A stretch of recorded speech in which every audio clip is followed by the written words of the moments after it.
Alright, welcome to another draft physics video presentation. Yeah, threw in the welcome. My bad. You're probably not welcome. Wrong audience. The good news is I might have a physicist on the line that's willing to put his reputation behind a discussion on the subject of physics, and so that might be very good. So we'll see if we can get a real physicist to defend real physics. Real. Yeah, silly word in this context, really. Really. Really is really a silly word, really. Anyway, comments have been nothing, really.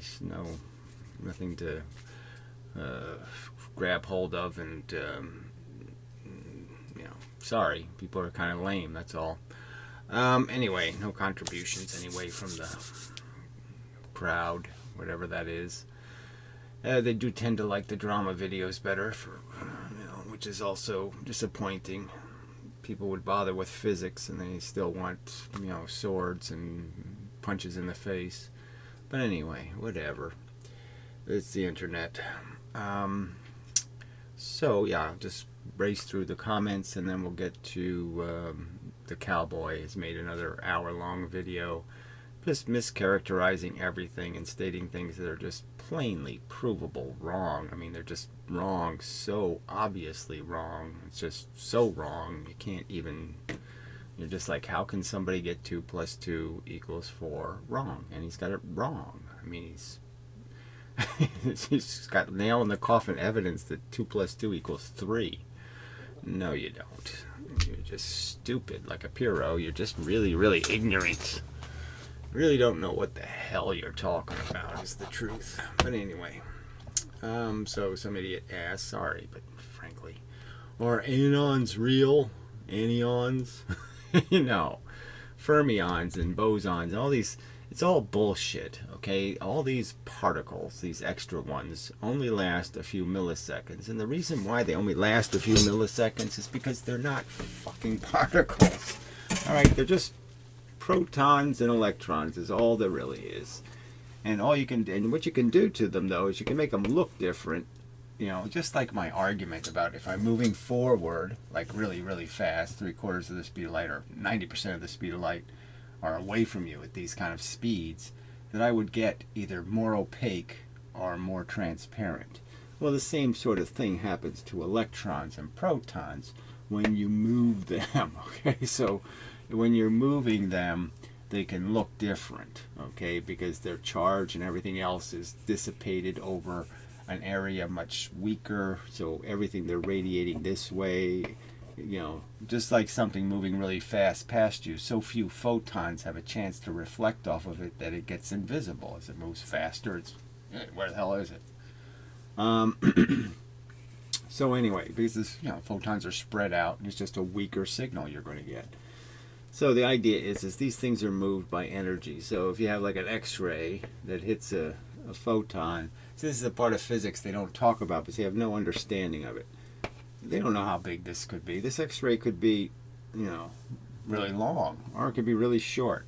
They have no idea what kind of length they have. Because when we make a pulse of electricity, it's gigantic. Because we can't make a little tiny pulse. But anyway, so they don't know how long this X-ray is, and so if this X-ray is behind an electron, for example, and it's just hitting it and moving it, and hitting it and moving it, and hitting it and moving it, by the rules. Every time something hits this way, it stops. Every time something hits this way, it goes, But it's got more energy behind it than is in front of it, so it's going to go more than it doesn't, and as it gets up to a speed, that is, it's moving almost the speed of light, these things go through it slower and slower. The faster and faster it goes, it takes this longer and longer to get through it. But even at the speed of light, it happens relatively quickly. And so the ray runs out, the particle runs out of momentum, okay, the ray is gone, there's no more momentum, and the particle stops. And that's the end of it. But that's all that's happening. This is, they think while it's moving, through this process, it's some kind of new thing. It's a triapopadon, a trisyncopopper deacon donker They give it some asshole name and say, oh, it's a new particle. No, it's the same old crap, just moving at a different speed. So it's just, it's so stupid. It's almost like, why bother even talking about this crap? Neutrinos, all this stuff is just made up nonsense. It's, they have mathematical holes and they fill them with magical, made up crap. So most of this stuff doesn't even really exist. They never really saw it. Saw one. They just know their math doesn't work unless they create these antiparticles. And so there's no antiparticle. There's no such thing as an anti-electron or an antiproton. There's protons and electrons. Okay? Yes, the proton is sort of an anti-electron. Now, if you can make a proton go fast, then it looks like it's smaller. And so it might look like an electron, but it's just looking like it while it's going fast. As soon as it stops, it'll go back to being a proton. So the whole thing is just crap. So I almost just say, fuck you for asking. You can't figure out any of this crap for yourself. They don't have evidence for the stuff that they've popularly fooled you into believing in. What do you think? There's any evidence for the crap they have no evidence for? I mean, it's like asking me, is dark matter real? No, it isn't. It's bullshit. Complete bullshit. Just made up bullshit. Alright, Tween 12, just let you know, make sure I share your videos, blah, blah, blah. Yeah, well, sharing them with the assholes doesn't mean any good. So frankly, unless you can share my videos with somebody who can defend conventional physics, it's not worth much to me, frankly. I'm really not after an audience. I'm after a fucking argument. And you can't get that from anybody who's fucking anywhere close to rational or informed. Okay. He does look a bit like Newton. I mean, this is just so fucking not interesting to me. So, no thank you. Depends on what image you use of Newton, frankly. Newton, got pretty bizarre looking as he got older and fatter. Anyway. Asking this might make me look kind of stupid. Oh, okay, so we already dealt with that. So that's the why are protons in the middle and why are electrons on the outside. Yes, it's probably just a size difference. So one is moved more than the other one moves per interaction with force. I guess this answered my question. Yes. Okay. So then you ask some more crap. Edit. Can you put more protons and electrons in the simulation? Yeah, but there's no point in it until the simulation has more room in it. Obviously, the more stuff you're putting in a tiny container, you're not getting a real view of how things function, because the container's a little bit too small. I mean, it works. It just doesn't, just kind of creates a mess in the end. It's really not. It works fine. I mean, actually, it makes clumps of matter, but I mean, they're not clumped the way. I think in reality they end up clumped. So until then, there's no point in putting more stuff in the simulation. A couple other people have asked for the code for the simulation, and yeah, not till the guy's got what he wants to get done, and then I'll make it all public, and then you can play with it and make it do something else. But first, we're going to try to present it correct, and then we'll let you break it. Yeah, something like that. Isn't momentum technically more elemental than charge? Well, the only way the momentum is imposed is through this mechanism of charge. So you could argue that, you could say momentum is more elemental, but then I could argue, well, what creates the pressure that creates momentum? And if it wasn't for this idea of this energy bouncing back and forth between two electrons, basically creating the proportional increase in energy as you change the proximity. So the closer you make the electrons, you're creating essentially more force. So obviously the interactions are critical. But I don't know what to say, and it's obviously it's critical to momentum, the whole idea that you can change the dimension that the energy moves in. So energy going one way can be turned into energy going the other way, and essentially a lossless mechanism. And so that's such a profoundly important part of this whole conversation. I really should go into it in more detail. Like it goes to the later comment on Feynman. But anyway, So who cares? You want to say the momentum is more elemental? Obviously, it has to move for anything to move. So yeah, momentum's elemental. But if it wasn't for the ideas that how the objects interact, you wouldn't be able to see the momentum because it wouldn't move anything. Anyway, okay. So enough of that. Is this separation also reason for Birkeland currents? See, people are just so lost in bullshit. You know, this whole Birkeland current crap is all electric universe wooey nonsense. Birkeland currents are just what they sound like, a current. Okay, and currents are often created by convection. And that's all this Birkeland current crap has to do with. It is such an uninteresting subject. So, and it's a medium thing again. So you're just always trying to turn everything into a medium. So this is something that like a plasma can do because you got like a bunch of ions, you know, swimming around in a field. And they obviously have to have a separation between each other, but they're in a container in the sense they are pressurized. So, you know, and so yeah, the mechanism can, you know, in a sense, if you have that in a field of negative and positive, like a magnetic field, or north and south, however you want to look at it, there'll end up being a convection that'll happen. You know, one side is going to be pulled towards, and so it's going to behave slightly different than the other side that's pushed away. I mean, I could draw that the other way, but you know what I'm saying. The pulled towards side is going to do one thing, the pushed away side is going to tend to do the other thing, and you're essentially creating a kind of convection. Okay, but there's just absolutely nothing insanely fascinating about the fact that, yes, ions will move in a certain way as if they were a stream of water or a river or some other stupid thing that you shouldn't be comparing them to directly. You can only analogize them to something. So yes, as an analogy, it has a little bit of value, but it's just such a little bit of value. It really doesn't mean anything. They're just doing the guy you know, the guy did a lot of research in very cold climates, and so they gave him a little bit of credit by calling them Birkeland currents. And but this just has to do with this little wooey stuff, like the Northern Lights, and all this little magical, spiritual, shaman. You know, this is real Pyrrho kind of horse shit. You know, yeah, the clouds have feelings, and they feel red today. You know. I mean, it's just kind of wooey bullshit. It's just a physical phenomenon. It's not much different than the physics of popping a pimple. I mean, it's just not something you should be writing on a physics board and be all interested in. You know, should we do the physics of popping pimples? That's really fascinating. We can explain the whole universe, and the whole core of the universe is in essence in the understanding the popping of a pimple. Ugh. I mean, it's just, sorry, but I'm just so sick of you wooey little electric university religious kookarani with your whole fucking jargon and your whole magical Ken Wheeler-esque sacred geometry horse shit.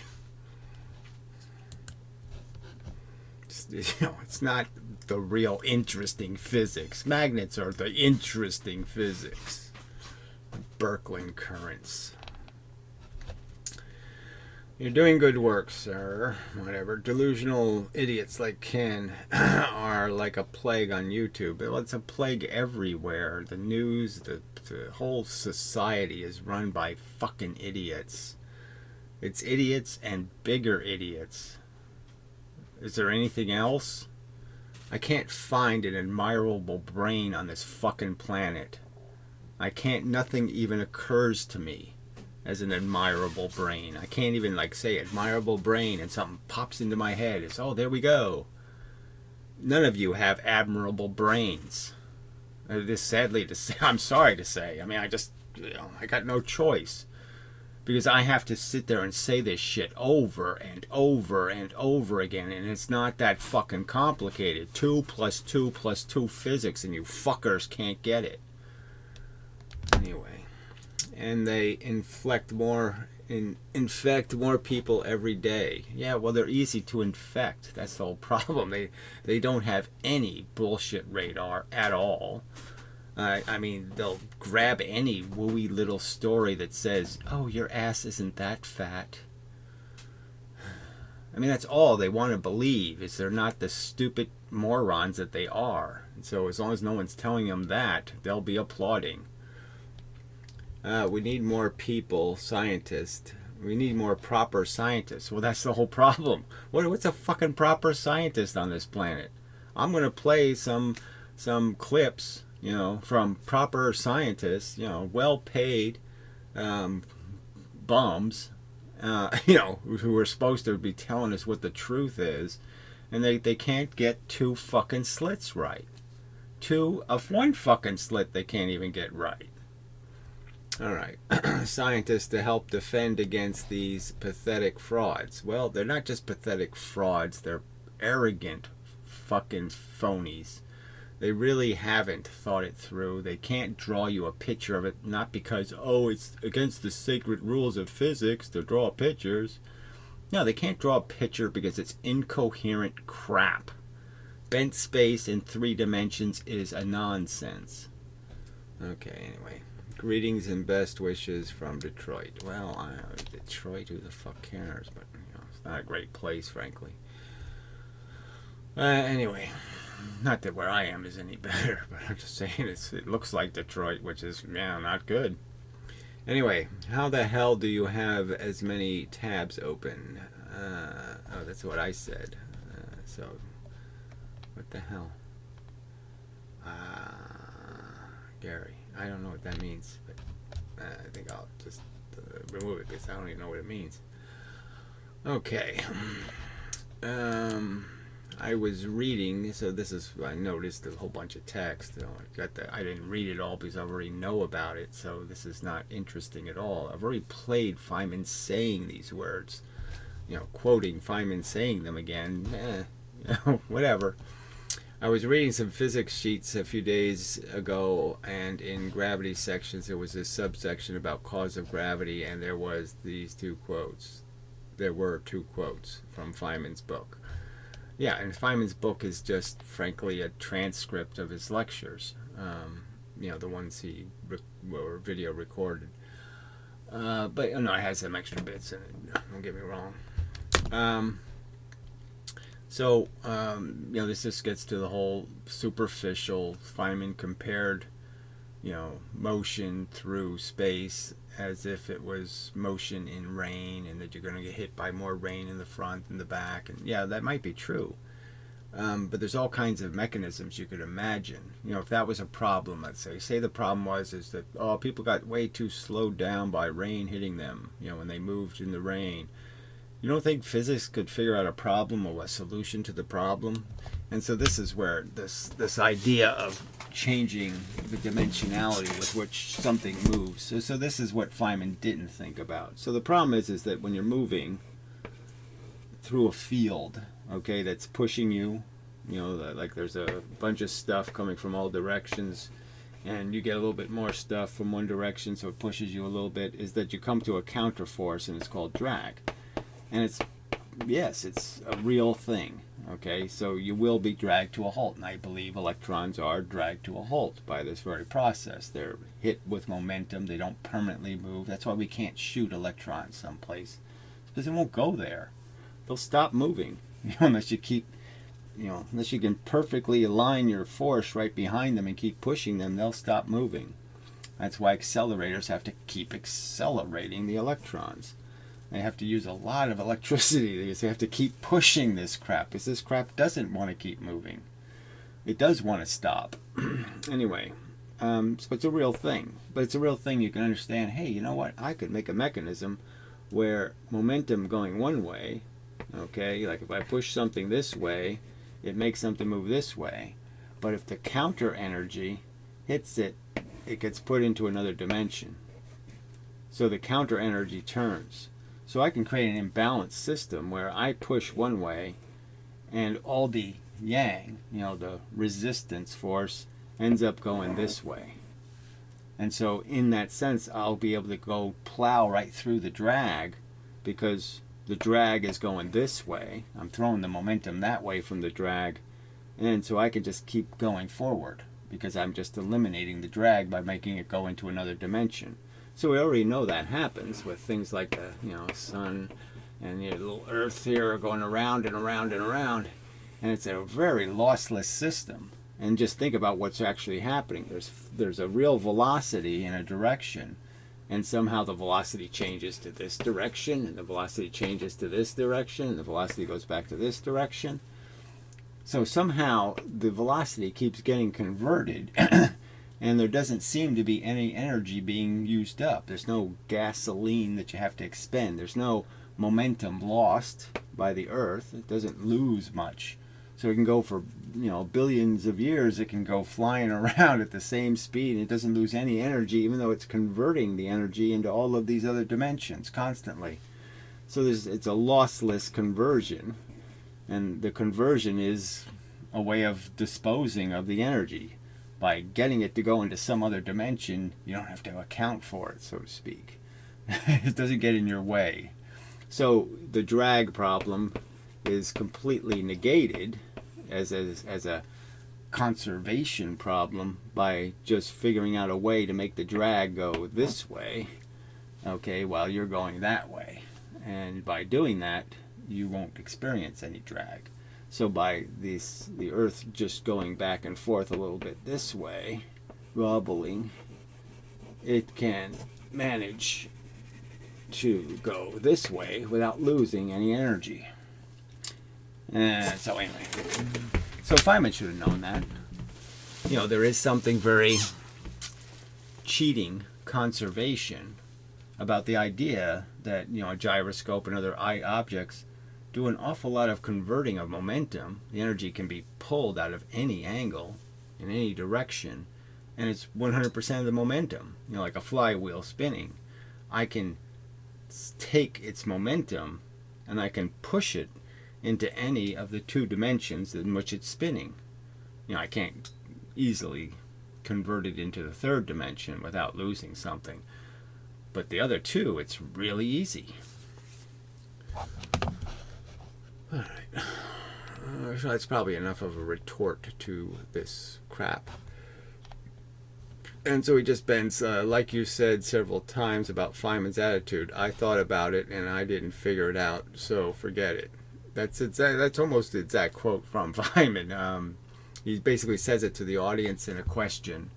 Do you think something will come up that'll blah blah blah answer these questions with something better than this wooey crap? And Feynman's answer was, well, it's quite a challenge because we've been thinking about it and blah blah blah blah blah, and we didn't come up with the answer. So I wouldn't waste your time trying because we're really brilliant and you're really stupid. So don't waste your time. That's essentially his attitude. All right, I think that's it for the comments. All right, so we'll move along to other pertinent matters. All right, so one thing, the cowboy, I'm not going to play, I'd rather just play the Susskind clip because he just talks over it. So this is another, well, I'll bounce through what he was saying, but there's just no point because he doesn't say anything. He just rambles on and on about how he proved me wrong when he hasn't proven anything.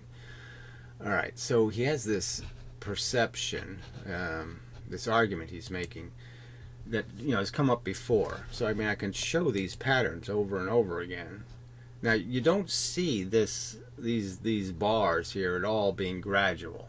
They're not like really bright in the center and then get gradually dimmer and then go to dark and then get gradually lighter and then go to light. And there is none of that.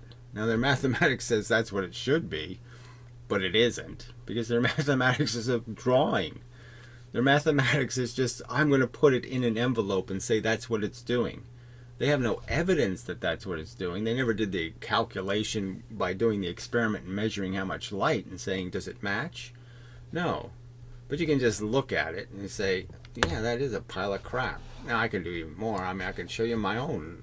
Where the hell did I put it? I could show you if I actually figured out where I put it. I think I have the icon here. There we go. So this was like years ago when I did a single slit. So this is obviously a single slit. Now, we've been over this so many times. They draw it like it's just a one hump, and this is their all the time. Every single physicist I've ever seen, okay, has never talked about the fact that it's a completely controllable experiment, the single slit. And again, this is something Newton had already done. Young was completely irrelevant to this phenomenon. Now, I did this once. I got like, I don't know, 30, 40 of those little bars. Now, you don't see anywhere in those little bars any indication of any gradualness, right? Where it's very, very dim, and it gets lighter and lighter and lighter and lighter, very bright, and then it gets dim, right? So there's no gradualness about him at all. But besides that, right, every time they draw it, they do this little thing. Oh, it's little tiny humps, and then there's a big hump, and then there's little tiny humps. Every single drawing, right? And then the stupid troll does the same thing. Like, that's the single slit. When, no, this is. All right? This is the real experiment, okay? And these bars are real bars. They have real brightness. This isn't 0.0002, intensity. That's what they would predict for something, 20 bars away, is that its intensity would be insanely weak and all this stuff. No, they look pretty even going all the way across there, don't they? Almost, they get dimmer and dimmer, but they do it very gradually, not by half. They say more than half, okay? Every one is less, it's less than half the intensity of the other one. So that's just more crap. And stuff they've never proven. They just sit there and say it because they can write an easy equation that just decides it. But the equation isn't based on anything real. But anyway, so they always draw it like it's nothing, when obviously this pattern is a real pattern. I mean, it's a pattern that's got a lot of stuff to it, and the center is 3 times bigger than the others. Because there's actually 3 humps here. One here, and one here. So there's actually 3 elements in the center.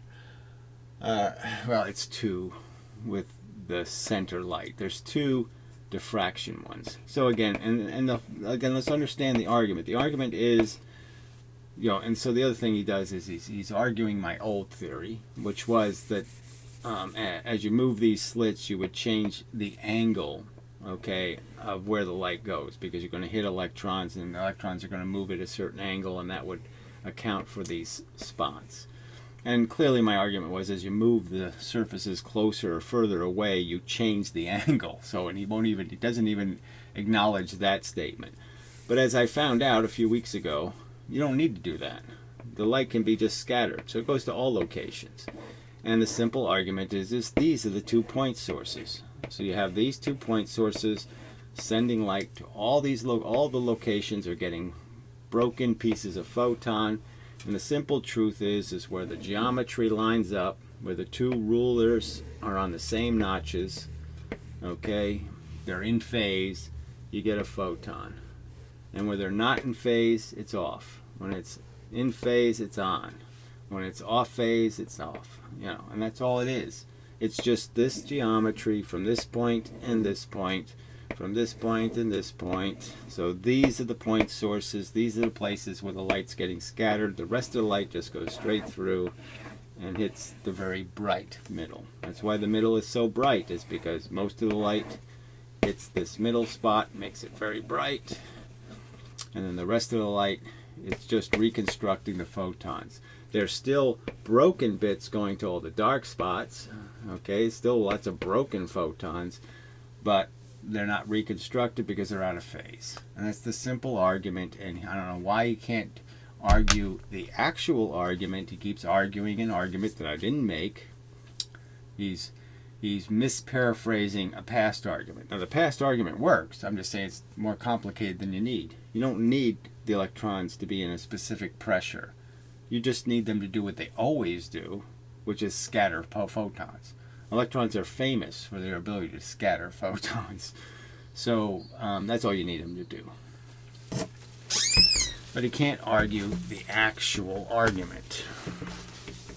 What I've actually said. All right. So, yeah. So this is clear, right? Single slit. This is what the single slit does. Now I'm going to show Leonard Susskind basically ignoring that entire fact. just pretending he never saw that. He never saw that pattern from a single slit. I mean, it's so ignorant, it's so wrong, and it's for the purpose of making some dramatic statement, like somehow if I open a second slit, I change the world. If I open this second slit over here, I completely change everything, when he doesn't change anything. Oh shit, I had that in the way the whole time? Oh, that was pretty dumb. Anyway, here's the drawing you missed. Maybe. Alright, anyway, I have to pay more attention to the output.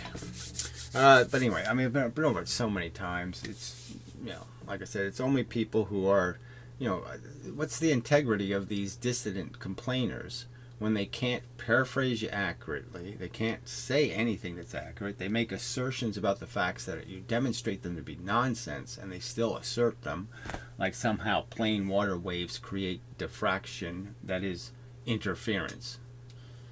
And they can't even get that right?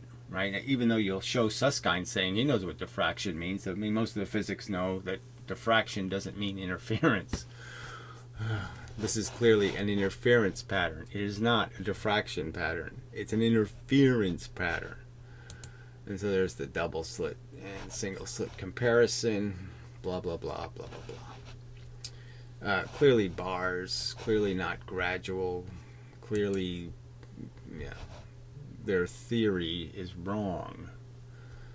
Alright, is there anything else on this page I need? Well, this is the better mathematics. Again, the integral completely defends what I argue, and the integral is just saying you take all of these, you take as many point sources as you have in the experiment. So if you have 2 slits, you have 4 point sources. And you use those 4 point sources will create the 2 overlapping patterns. The outside and the inside. It's all just about distance, because the distance is just telling you where a photon will be remade. The distance is just telling you where these vectors meet. That's it, okay? It has nothing to do with the phase of the light or anything. It has nothing to do with the slits changing the phase of the light or changing anything. It just has to do with distance from the point sources. So once you establish where the point sources are, where the centers are, the wave centers. So in a sense, the wave centers end up being exactly where they shouldn't be. The wave centers end up being half over the surfaces. I mean, obviously, that's not how a wave in water would be constructed. But in light, this math works. This math doesn't. Alright, so now we'll move to the crank, the whatever he is, the troll. Alright, should be back. So I only got 6 minutes into the video. I mean, every single sentence is just absolute garbage. So it's just so difficult to watch. So we'll just jump through it. When it passes through a pinhole. Okay, this is a known fact. So I will repeat this. Even though you could rewind the video, I know people watching, some of the people to whom a lot of these comments are directed will never bother doing that. Incoherent light, and I just want to make sure they don't miss it. So he spends this whole big pile of wasted time on talking about incoherent light, which is a small part of the subject, and I did mention it in the last video in terms of what coherency essentially means. But as you change the distance you are from a source, you're obviously filtering that source. So the argument would be, is like the sun, for example, is a bunch of point sources. There's a bunch of tiny little elements of the sun that produce the light. And it produces it in the sense that at every second or whenever it produces a ray, it could come from any one of these. It could go in any one of these directions. So it's essentially a scattering source. So every source in the sun is a scattered source. So you have rays moving in all these directions from every point on the sun. So obviously if you have a little hole over here, what can get through? Well, the greater the distance, the more unlikely any ray that has any trajectory that is not parallel between these two objects, that doesn't have any chance of getting through the hole. So only the light that ends up being relatively parallel I mean, doesn't have to be perfectly parallel, but obviously traveling millions, hundreds of millions of miles, it's going to be pretty parallel. Okay, it doesn't have much of an angle on it. And this light that would get through the hole would be considered coherent, especially this center portion of it, because it's not going to be diffracted by the edges. It's not going to be rescattered. The edges just rescatter some of the light. So obviously you put it through an aperture, you end up with light that's pretty consistent. Okay, it's pretty flat. And that's all it really means, is that you've got a bunch of parallel rays in a common phase. And that's the objective. But this doesn't, this is a detail that who cares? I mean, it's important, but it's not, this isn't an elemental thing to be arguing. And I don't think me and conventional physics have any substantial disagreement about what coherent light means. So this was a huge waste of time. He starts the video with a whole minutes on this silly subject. By the way, no double-slit experiment shows a perfect on-off pattern. So here he's arguing about the fact that we can't use the general term on-off for a pattern that obviously has a difference in intensity, where it goes bright to dark-ish. So why should we care about saying exactly on or exactly off? Now he just said no double-slit has an on-off pattern. Well, clearly it's an on-off pattern by your mathematics. There's a definite place where there's supposed to be no photons and a definite place where there's supposed to be twice as many photons. So you can't argue that that isn't on and off. It shows a gradual... Alright, so it doesn't show it. So I could go to Google, I could go wherever you want and look at all these slit experiments, and the only ones that look gradual are done with electrons. Done with photons, it never looks gradual. Wave pattern. So what I mean by that is it's not an on-off pattern. This is an on-off pattern. Okay. Right. Let's just pull up the image again then, right? I mean, what's it's just so stupid to have to argue this stuff. So he's saying this isn't real. So the fact that this looks like an on-off pattern, pretty much. I mean, there's very little gradation across the surface of the little blob of light. Very little indication that there's this cutoff looks like a pretty harsh cutoff. Like all of a sudden the phase difference gets too great, and now the photon can't be seen. But that clearly it allows for quite a bit of variation in the phase, and it still says that's okay. That's a real photon. But there's no evidence that it gradually gets lighter and darker. This is not a gradual on and off. And it's just silly to keep arguing it is when it isn't.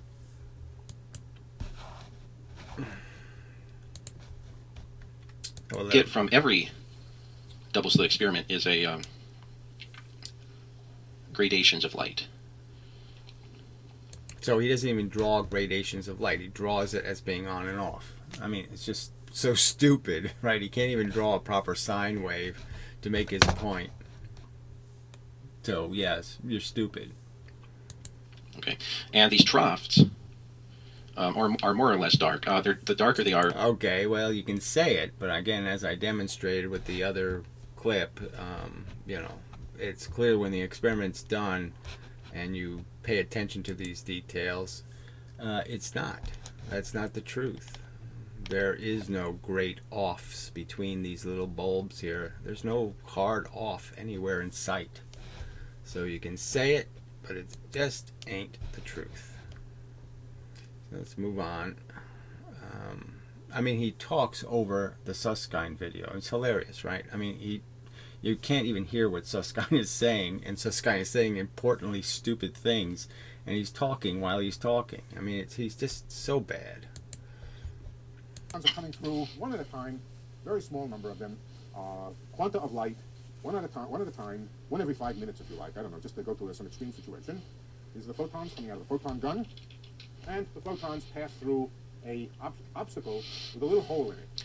Okay, so I just want to make sure that you understand. He qualifies everything he's going to say he's assuming that these particles are behaving in a classical way. So if you assume that... So this is just more... So he's talking over the video, and what point is there to this? Okay, and then he's saying that this is somehow a classical thing. Again, I've never associated myself with defending a classical notion. We already know that this physics comes out of the Newton and Huygens error of debate over particle or wave, and that there was no real resolution of the debate. And then they claim that the Young experiment was nail in the coffin evidence that somehow Huygens was right, or that the fact that light slows down when refracting, in sense of it takes time to get through a medium, that somehow proved Huygens right. So that's the classical physics. The classical physics is Huygens. So you're going to argue this as classical, then you're arguing from nowhere. Maxwell was an etherist. All of the classical physics, okay, Faraday, they're all etherists. Okay, so I'm not defending any of that crap.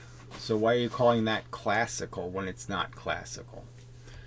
In the sense that it doesn't. Again, what's classical physics in terms of recognizing how momentum is exchanged? If you're going to argue that electrons and protons are billiard balls, well then I'll say you're wrong. That's not how it works. They do actually absorb, okay, momentum. So it's not classical billiard balls. So again, but I've never stated ever in any context saying I'm defending Newton's notions or Huygens' notions or any classical theory of momentum exchange. They didn't know what a proton and electron were. So they obviously couldn't say, well, are they like billiard balls, or are they like this, or are they like that? They couldn't do any analogizing. So, but this whole idea of trying to pigeonhole and force my theory to be something that it's not, it's just like somebody saying, communists are Nazis. It's just nonsense. It's only somebody with a really bad argument has to resort to this kind of nonsense. Behave classically. They will produce one lump if you have just one slit. So again, and Newton already knew it doesn't do that. So I'm just saying. So you're saying classical physics thought one lump gets created. Newton didn't assert that. Newton knew it didn't do that. So why are you asserting that Newton thought so? He didn't think so. He didn't have an explanation for the pattern, but he knew it was there. So why are you saying his physics predicts something that he knew didn't exist as a fact? I mean, you're just such liars. I mean, you're just cheating, slandering dead people. You're disgusting pigs. Qualifying everything he's saying here. So if you just pay attention. Well, how can I pay attention when you're fucking talking over the video, you stupid fucking cunt? And I've already played this video, okay, on this channel, but I'll play it again just because Susskind is as dumb as the rest. Talks absolute shit. Records the photon by a flash of light at the screen, not the flash of the original photons, but another flash of energy. Well, we'll jump ahead. And records, or it could be. His explanation for this phenomenon that we see with our eyes is that the light that goes through the middle here, that just shoots right through in a straight line. So that's where we get this big lump here. But on the edges, there are free electrons. So free electrons. And this is apparently a new explanation of his. No, it's been the explanation right from the beginning that it's electrons on the surfaces that are causing the phenomenon. It's always been the argument that the surfaces cause it. That's been the argument for 6 years or whatever. So this is just more of his lying. Okay, I mean, it's not that complicated. And the only thing I've changed is the fact that it's just scatter solves it now. You don't need to have any complex pattern being created at the surfaces. The surfaces don't have to create the pattern. They just have to send broken photons to the locations, and where you put more together is where you put more together. Because before I said they were little leprechauns. Yes, you said that. So, because the concept of electrons being on surfaces is a concept you can't agree with. I mean, this really isn't that challenging, right? I mean, for these assholes defending their woo, not to be able to acknowledge something's just so obvious that atoms are made out of protons and electrons, right? I mean, this isn't that challenging a fucking concept. And the electrons are on the outside, and that surfaces are more likely to have electrons on the outside. And the ones bound as atomic structure. And then they're also capable of acquiring charge, which means they can acquire some extra electrons. and that every surface would be these electrons, and that the reason why there's refraction of light is because actually the light hits the electrons, and the electrons have a tendency to push in a direction because of the fact that they're tied to an atom. They can't go this way. They have to go that way. And so they pull anything that hits them down, and so that's what's changing the direction of the refraction.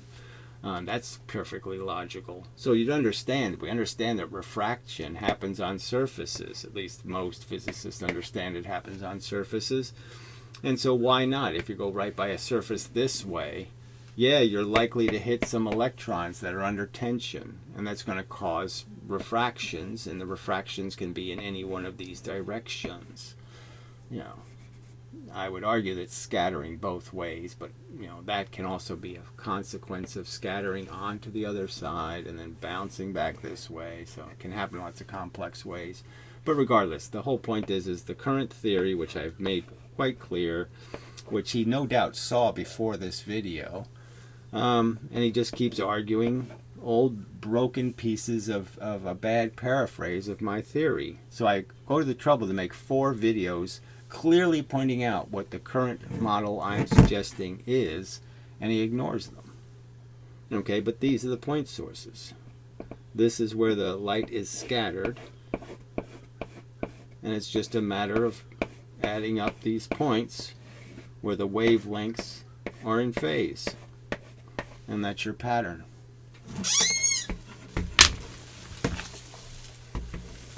But apparently he's invented a whole new mechanism for this. Every time a photon bounces into a free electron. By the way, they've done this experiment with neutrons, which don't interact with electrons. All right, so this is just nonsense, right? I mean, you can't even imagine. First, they have a neutron gun. Oh yeah, sure they do.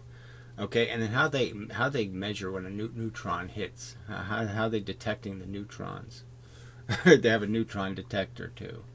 I mean, what a pile of crap. At all.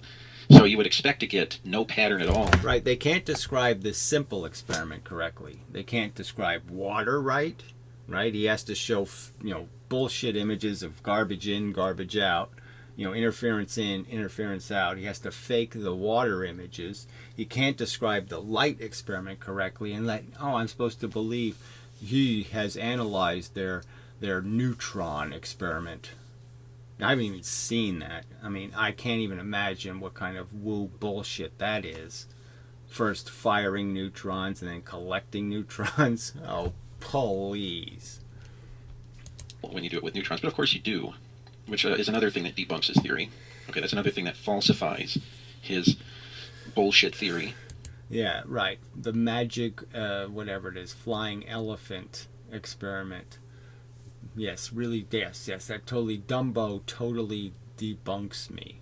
Because they made a movie called Dumbo. Yes, my theory is now broken because there are flying elephants. What a pile of shit. His just nonstop verbal diarrhea lunatic, Yeah, what's the point, right? There's just no point. He never gets to anything. So he's claiming that I'm forcing this thing to be these angles. And then he says I debunked it. The problem with this is that what happens if we decrease the slit width? Okay, what if we make the slit width really small? Okay, and this is going to be a nail in the coffin. There's no recovery. So this is a good example, right? Because this is exactly what physicists did in the past. They kept doing this nail in the coffin crap. I could take a bunch of little clips of Lewin and whatever Shakar and these different people doing their nail in the coffin crap. So I could make a little clip video, a couple minutes long, of just all the physicists saying nail in coffin, nail in coffin, nail in coffin. I could make a mockery video of it. And it's so illustrate exactly what's wrong with you bozos. Seems like is like. No, that's not how it works. You have to prove it is like. Whatsoever from this. This decimates his claptrap, his bullshit. Alright, so we're just going to keep dribbling on. Okay, so he's saying that because the angles don't change. Well, I clearly state in my theory that the angles change as you move the slits together. I made the point that the electrons don't like each other, that they're under higher pressure, that there's fewer electrons when you put 2 surfaces close together. So I clearly pointed out that the angles change, the angle of deflection changes as you narrow the slit. So He can't paraphrase honestly. He's lying here about what my theory is and then saying, look, I debunked it. Well, yeah, you debunked a pile of crap. It has nothing to do with what I actually said. So they never quote me. They never play me drawing it. Instead, they just lie about what I said. And again, clearly they pay no attention to what I've said recently. So when they do their best, like, he just keeps bringing this up as if this is my complete theory now. When it isn't. I fixed it. It's even better. Anyway, but it's just despicable. Okay. A little random kick. So this is according to... So then Susskind says, oh yeah, well, if it gets a little random kick, it doesn't get a random kick. There's no random kicks, right? These are physicists talking. He talks about a random kick. Well, there'd have to be heat in the metal or heat in the carbon or whatever you're using to make the slits. There'd have to be some reason for kicking. No, it's scattering. He could use that argument. And yes, each electron's under a different bit of tension, but he doesn't even make that rational argument. To classical mechanics, which would say, it wouldn't kick it an exact multiple of 3 degrees. So again, I use 3 degrees as an example for an example slit, but I clearly stated that as you move the slits further or closer, it would change that angle. That was clearly stated in more than one video, probably a dozen videos. So again, he has to lie about what I've said. He can't fucking be honest for not one sentence in this pile of shit is anything close to an honest sentence. Well, if there was no randomness, then the photons would go straight through and illuminate a single point. I'm pushing the button. Why doesn't it work? What piece of because you're an asshole. Junk. Okay. So according to classical mechanics, which he says on his website, his words. No, I never say the word classical mechanics, so that's a lie. So again, he's implying that I said something about classical mechanics, just a complete pile of shit. Newton didn't speculate on a theory of gravity. Newton didn't speculate on a theory of whatever this is, this interference notion, this pattern creating. Even though the rings are named after him, okay, he didn't say I know what's causing it. Here's the answer. Because he was a careful and responsible scientist. Unlike you and the assholes you're defending, you have no caution, you have no respect for the nuances, and you have no sense of responsibility to be right about what you fucking say. You don't give a fuck whether you lie and whether you cheat the argument and whether you have simplistically generalized it into garbage. You're just a stinking, lousy, lazy, stupid, ignorant fuck.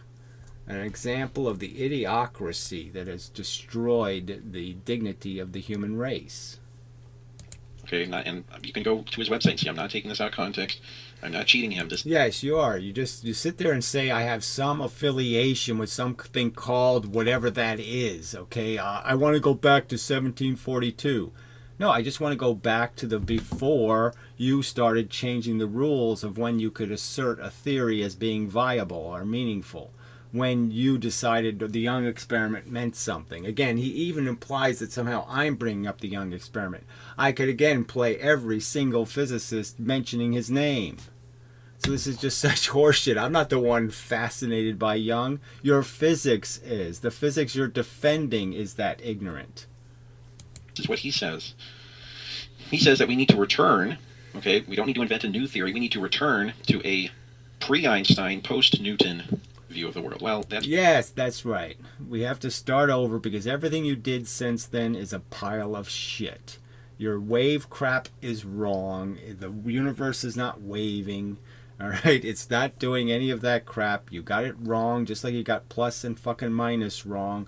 You got everything since then you have gotten wrong. I mean, even since Ben Franklin, unfortunately. That's right. The mistakes just keep being made.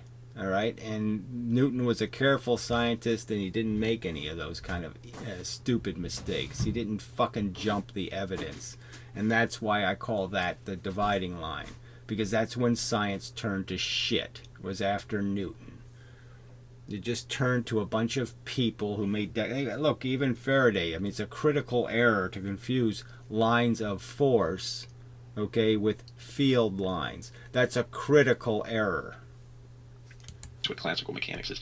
Classical mechanics said, which is, again, pre-Einstein, post-Newton, says that if there was some random spread, possibly, when the photons collide with the wall here, they would spread out uniformly, so you get a pattern like this. What you would never get is... So again, more crap, right? So yes, of course you would get these little bits going to all directions, and just like I pointed out, again, they still won't concede a photon isn't one frickin' particle. There's no such thing as a photon particle. A photon has a frequency. It has to be made out of more than one thing, idiot. And clearly I've been asserting that since the beginning.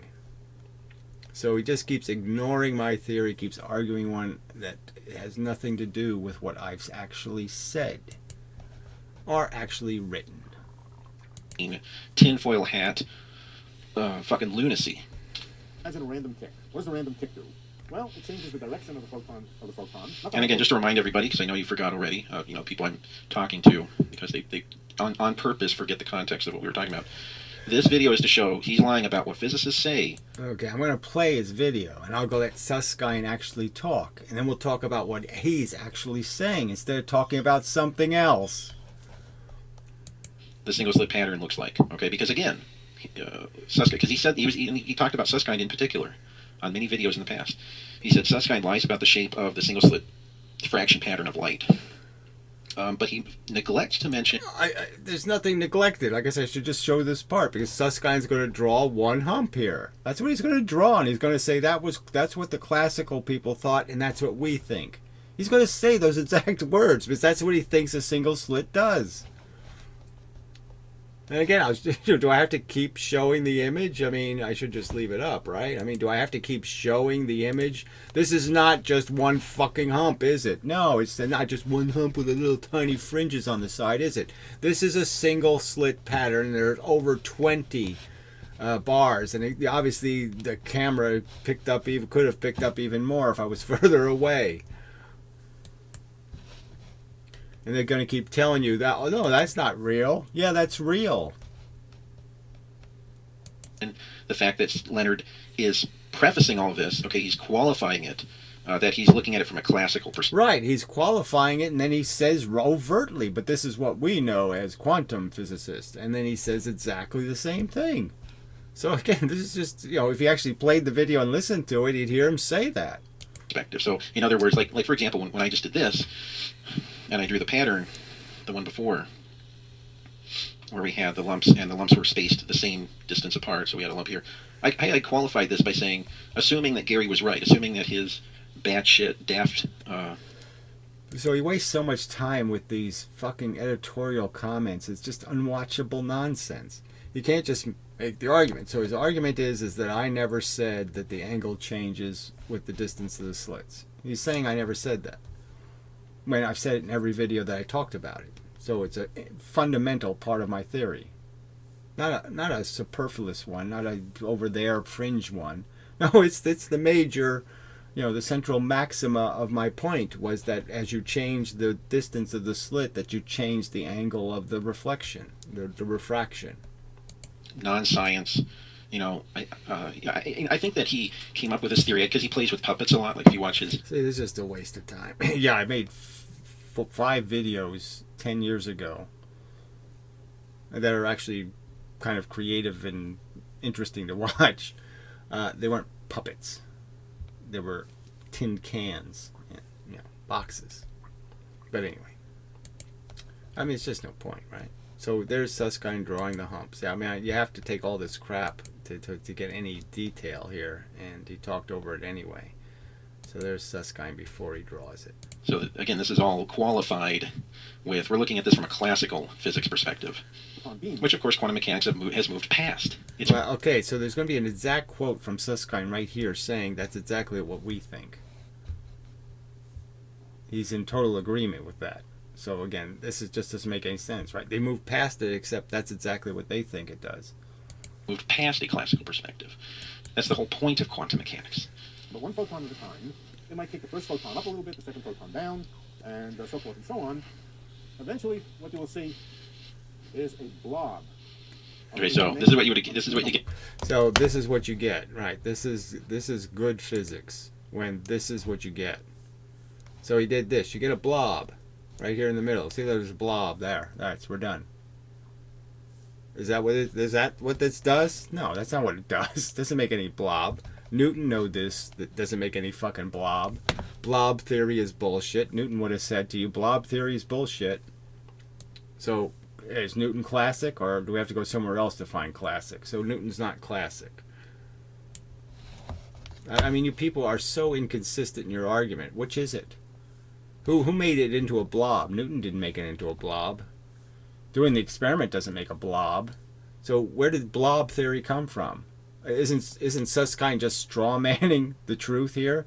He's artificially describing it so he can put a second slit here and say, look at all the magic that happens. When no, the magic happened with the single slit.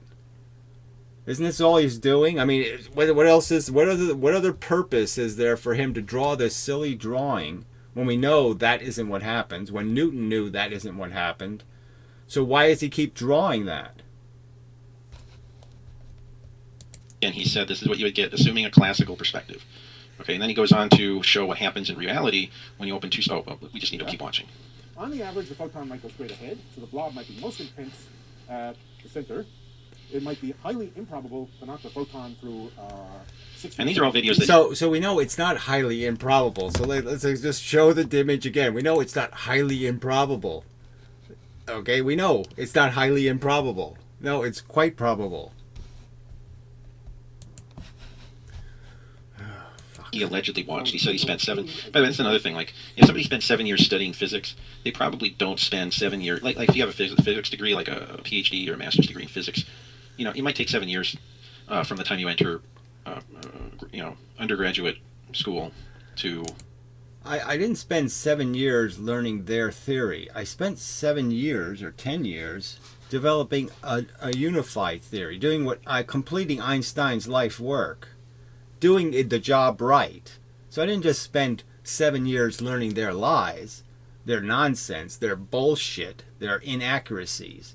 I spent 7 years analyzing the experiments so that I could know what the fucking truth was. And then using that knowledge, I developed a theory that actually works, that actually makes sense, that isn't a wooey, religious, silly unicorn theory, like you have. A bullshit theory that you're dependent on. You have a big fat ass and you need a god to tell you it's okay. Because you're so fucking insecure, you're stupid, you're ignorant, you're selfish, you're a piece of fucking goddamn garbage as a human being. You're a lying sack of fucking shit. Your parents should be shot in their grave. Your degree.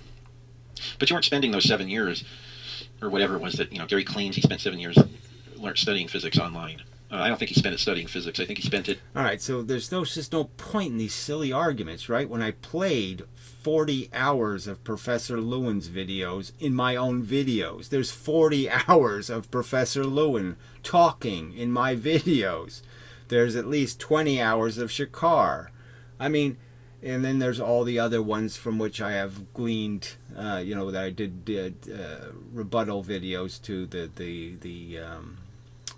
Degrassi Tysons and the Sean Carrolls and all of those videos. So this is just a preposterous lie. I've found experiments online that nobody else has seen. I've found, and it dragged to the surface conversations that physics gave up on years ago. Watching videos passively, doing it with a very passive... All right. I'm actively critiquing the videos. I mean, this is just, you're saying that, how can he lie this overtly about the video record? The 1,000 videos have tons of other scientists talking in them, fuckhead. Just such a liar. State of mind where he's going to sit there and have his internal monologue running constantly. Missing points, not paying attention, certainly not doing any of the homework, trying to understand. Let's see if he gets to this fucking...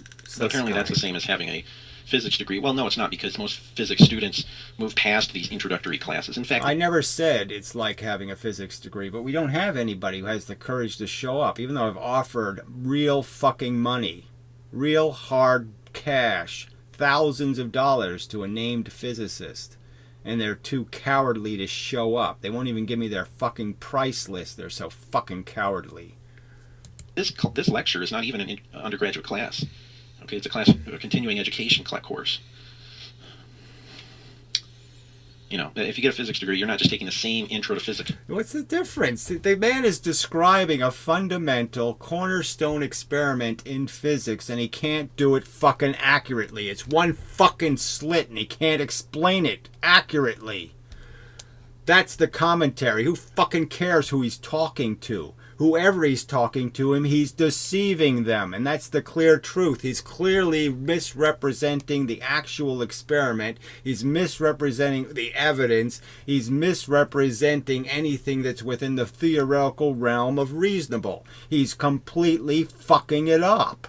Period. I don't care if he's talking to 90-year-old grandmothers. It doesn't matter who he's fucking talking to. He's explaining physics wrong. Fucking overtly wrong. How do you defend that, you stupid piece of scum? Classes over and over and over again, right? From the center, you will see a blob with a maximum intensity near the center.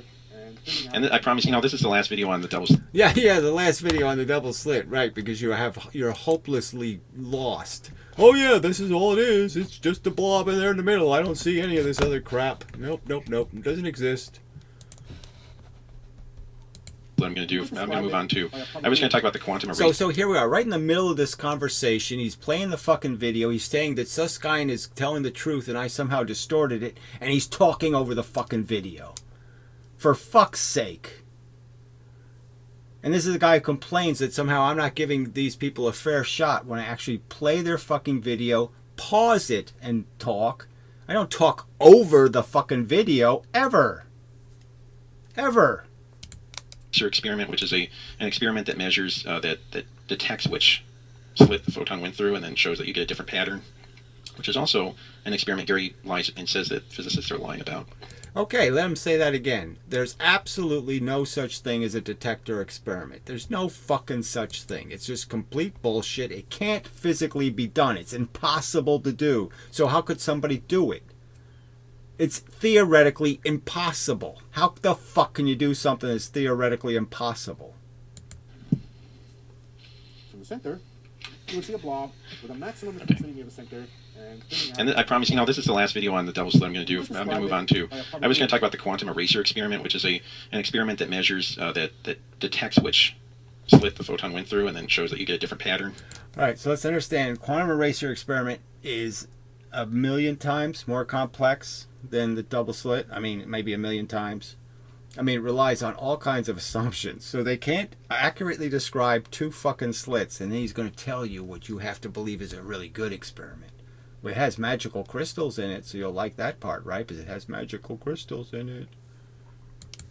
Which is also an experiment Gary lies and says that physicists are lying about. Yeah, I'm saying they don't even know what polarization is, and yet they're using polarization to define quantum properties. They don't even know how polarization works. How can they do that? How can you derive quantum properties from an experiment you don't even know how the mechanical thing works? He claims that this experiment never happened. Liar.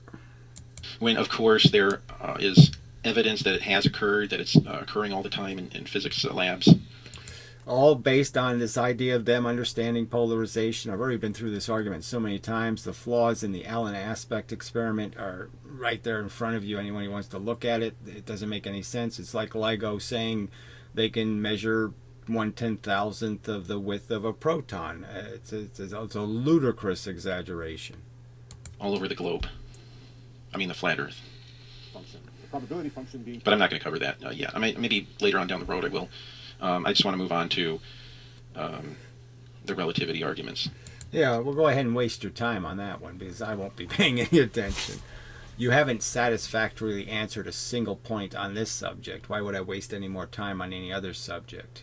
You're overtly mischaracterized the truth here. You just lied. And we're going to just forgive that and forget that? Fuck that. No, we don't just do this over and over again. You're going to finish this argument. You're going to defend your lies, or I'm not paying any attention. That he also maligns and misstates and mischaracterizes and strawmans. Another lie. You won't show me quoted me doing that. So there's no quotes here. No evidence.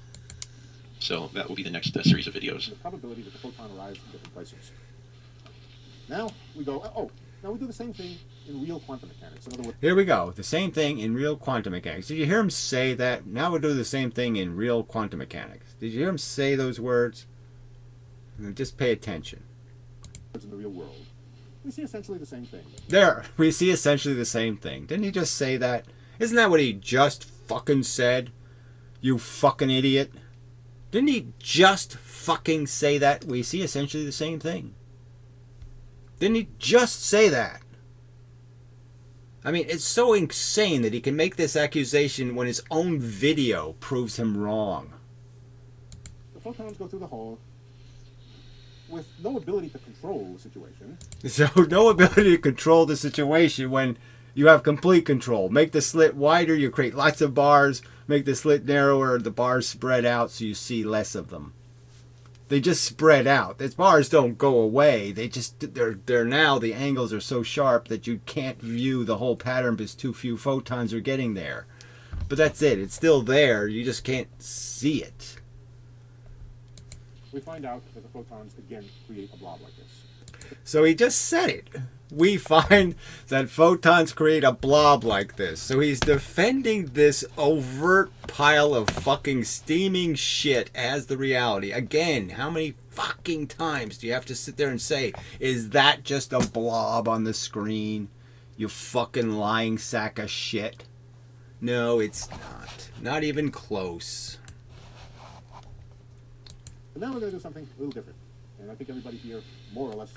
Oh, by the way, I'll get to this later, but Gary had said that Thomas Young apparently didn't know that there were diffraction fringes. He chose slit widths in his double-slit experiment that were the same length as the wavelength lambda.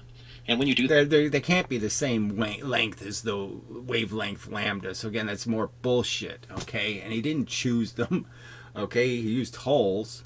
But anyway, yeah. Well, we don't have hard evidence of exactly what he used as instrumentality. What there is hard evidence of is that he got a crappy pattern because it was white light, and that's the fact. And there was no conversation about the two patterns in the double slit experiment. It wasn't part of his conversation. All he cared about was the fact that it was little dots of light and that he could draw his little wave interference picture. He had one focus, and that was to show it as a wave. And so we have his drawings. Okay, his drawings don't have the double slit pattern in them, asshole. That you get a spread of light. You don't get fringe patterns on the side. You do. It's just that they're really wide. So again, it's just, But yes, obviously, if you can manipulate the experiment by having a thin enough impediment or thin enough slits, and you'll break the envelope. You won't see the envelope. But again, what does that have to do with anything? What does that have to do with the fact that Young didn't know there was a double slit pattern that had two patterns built into it, and that's what you had to explain was the two patterns. That's the fact. So that's another thing that he lies about. I don't lie about it, so it's just more horse shit. The facts about what Young knew are facts. Okay, anybody can look those up. What his assertions were. His assertion was two waves interfere with each other. That's his drawing. That's his assertion. He didn't say four waves interfere with each other. And the only way you can do the math and get the right answer is to have four waves. And the trick is you have to put the four waves in places they can't be. And so the math only works if you think about it as four surfaces. Because that's what it is. Two interior surfaces, two exterior surfaces. That's the experiment. Those are the two variables that decide what you will see. The inside dimension, the outside dimension. Those are the two variables that decide the two patterns. Period. Fact. Unassailable, undeniable by anybody reasonable or fair.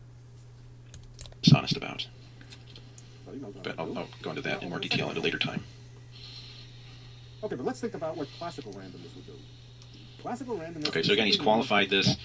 Well, again, he just said what he said right there. That hump is what quantum says is the truth. I just pointed out how that's not the truth. So the fact that he's going back doesn't make any difference. We already know he went to the modern day and said that's the drawing. He's qualified this by stating we're comparing this with classical mechanics. So okay, so I'll just replay him saying the classical view is the same view. I'll just quote him saying the same damn thing over again just to prove the point that no, that's not what he just said, shithead.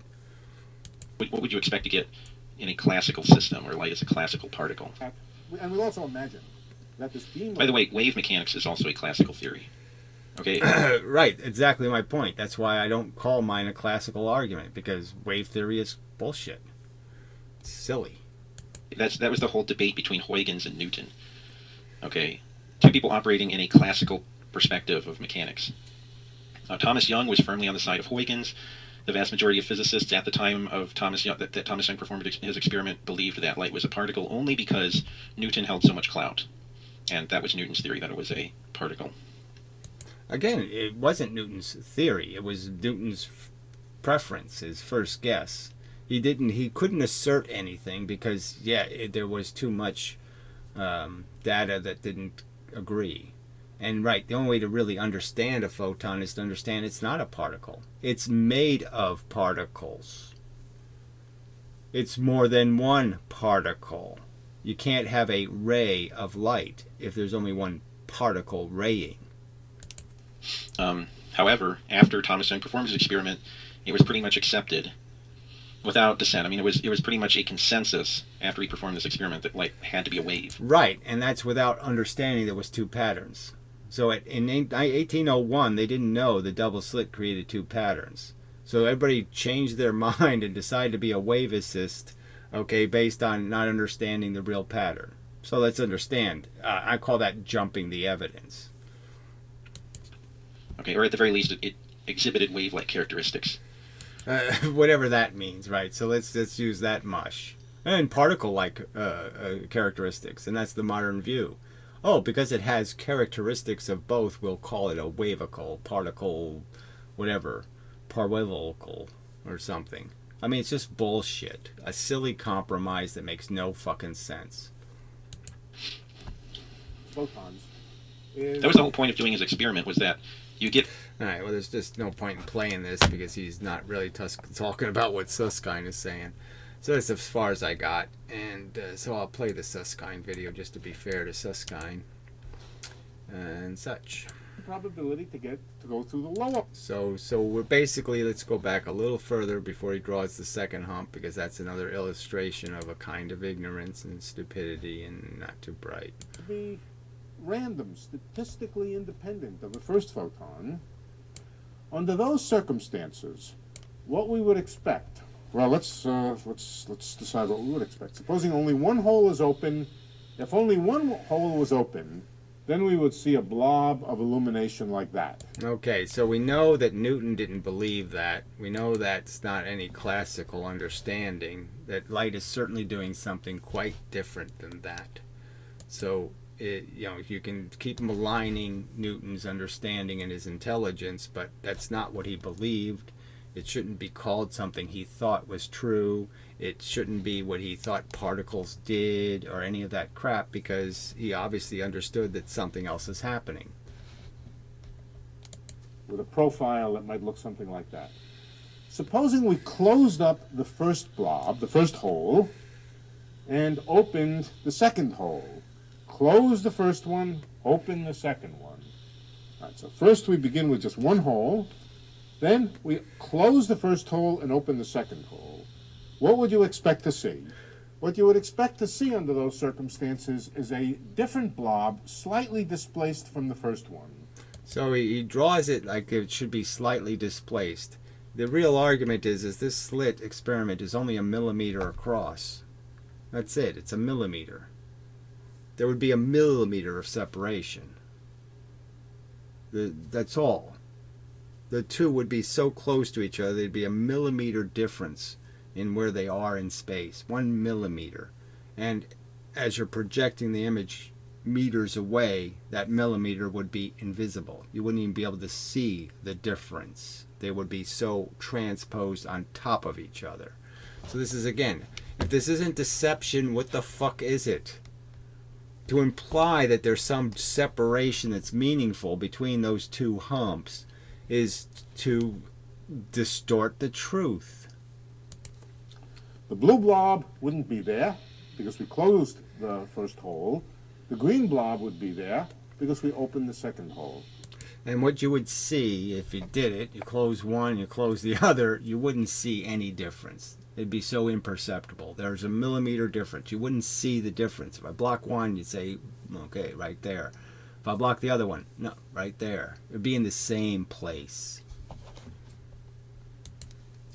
Now, what? And again, it wouldn't be there. There would be no fucking hump, okay? What there would be this pattern, okay, unless I make the slit really, really tiny. And again, I still can't make it so tiny that I don't see any of the fringes. But I'm just saying, this is what I'm going to see, is that.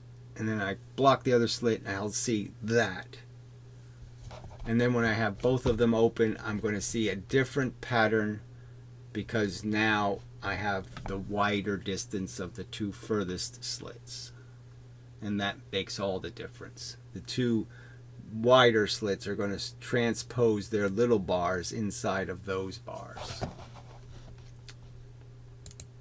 depending on how wide the impediment is, of course. What happens if we open both holes? What happens if you open both holes in classical mechanics is the probability for a photon to get to the screen at any given point is the sum of the probabilities for it to get there by either route.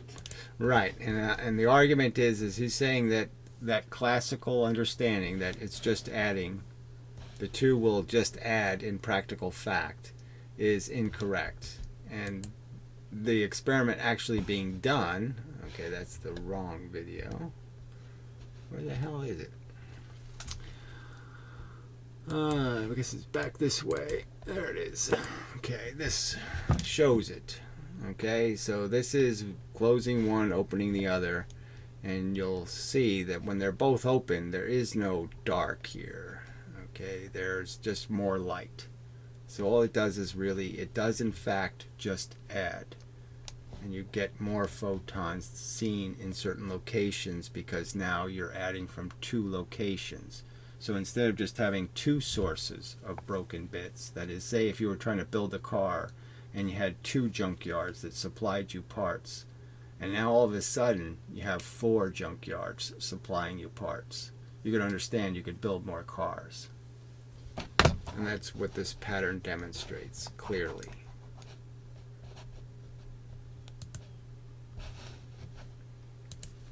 The photon can either go through the upper route or it can go through the lower route if both holes are open. The probability... Right, so you just have to understand it as sources. So the surfaces are a point source. It's a point source of light. So if you saw, if these two outsides were producing red light and the two insides were producing green light or blue light, so you could just think of it as the inside slits are producing blue light and the outside slits are producing red light. You're really saying, well, how do I add those up over here? And you would see the difference. You would see that the red lights now, with 2 slits open, they didn't have enough photons. They weren't getting enough parts to build a car when it was just one red light and one blue light. You didn't have either one. You didn't have red and blue mixing and creating much at all. But as soon as you added another source of red and blue, well, now you have all kinds of parts to make all kinds of bars. To get to this point over here, let's call it the green point over here, the probability to get over there is the probability to go through the upper hole and arrive at the green point, plus the probability to go through the lower hole and arrive at the green point. So the result is, in classical physics... So he's using a bad example because he's using a point that's directly almost perpendicular to, just straight across from the center where most of the light ends up going. So it's kind of not the best. The fringes are better understood as the only places you can get light at angles. And so the fringes are the more interesting locations where this light and dark argument comes up, because it's not really about a photon going through, it's about a photon's deflection. And the fact is you need 2 sources of blue to make a blue photon. And without 2 sources, all you have is one broken bunch of parts from the place that has transmissions, let's say. But you don't have any engines coming from the other source. So you can't make a car because all you have is transmissions. You would always see the signal over here, the profile over here, just being the sum of the two probability distributions. And it would look, I wish I had another color. See, that's only if you have the assumption of just two sources. So again, the math works with four sources. Four sources explains the pattern. So you have to understand it as four sources, and you have to understand that these photons are just being rebuilt. So obviously you need more than one source of broken bits to make more photons. And the more sources you have, the more ability to reconstruct a photon there is. You increase the probability of seeing the photon as being reconstructed if you have more sources of parts. Never leave me enough colors. All right. We would see something which would look like just a higher. No, it would be bigger than that.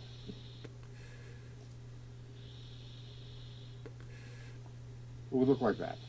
And in particular, if there was any point over here such that the photon could arrive either from one hole or from the other hole or both, then we would find illumination at that point for sure by opening both holes. Right, and that's perfectly consistent. The center is always bright, so it doesn't change any, obviously. That's what classical logic, let's call it by its right name, classical logic. That's what classical logic, classical statistics, classical probability would dictate. Right, if you didn't understand that the photons are being reconstructed out of parts. So again, if you don't understand that it's parts that make the photon, that there's little short rays being recombined, that kind of thing. If you don't understand that, then yes, that would be your conclusion, that, you know, this, like the single slit in, the single slit out, there's no way to make more stuff out of this pattern. And there's certainly no way with one slit open to have this dark spot and then, this light spot turn dark. And the fact is, it won't turn dark. New bars of brighter light will be put on top of that bar. And that's what you're going to see when you open the second slit. So you're going to see brighter light put on top of this duller light, this light. But again, there's no point in arguing this. You don't undo the photons. See, this is showing you, one slit open is showing you, well, with just two sources, that is two surfaces, I only have two sources of parts. This is what I can make. Only this. But the point is when I add the second source, I'm going to be adding more parts, and I'm multiplying how many I can match. So the more sources, the more parts, the more cars I can make. So I'll be making new photons that'll create the new bars.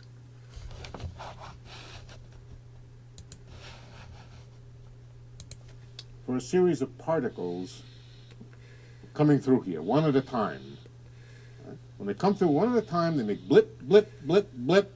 But the average probability of the distribution of blips would be a distribution which would be the sum of the two distributions. What happens if you really do this experiment? You find what's called an interference pattern. And if you really do the single slit, you already knew there was an interference pattern. So we're just talking about what exactly the pattern looks like, not the fact that there is a pattern. The interference pattern looks like this. Well, let's see. Let me get it right.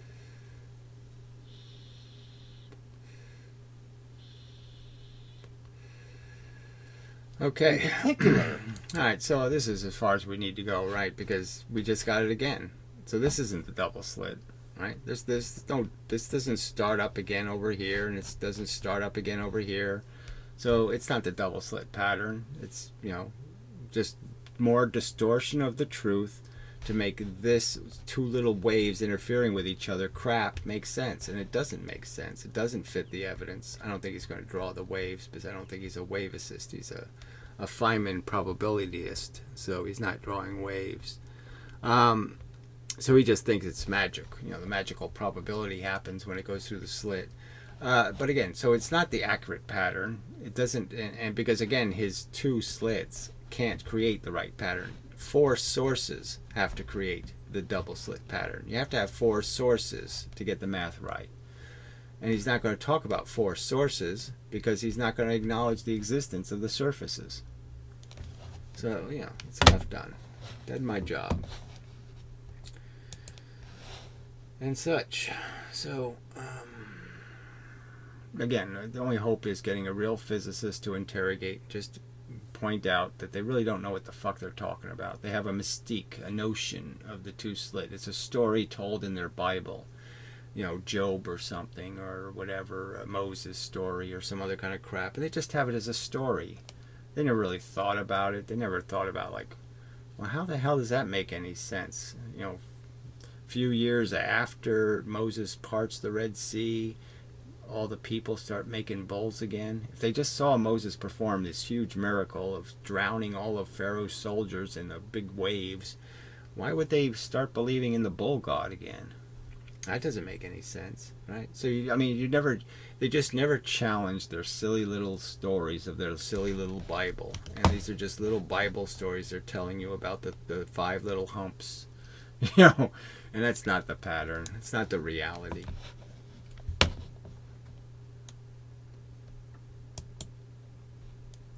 So, believe what again, I'm just not interested in, sorry audience, I'm really not interested in you. I'm sorry not to be interested in you.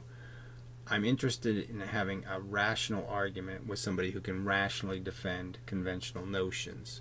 And he'll do so honestly. Again, where has the fake little cowboy dealt with any of these counter arguments I've made? That's right, nowhere.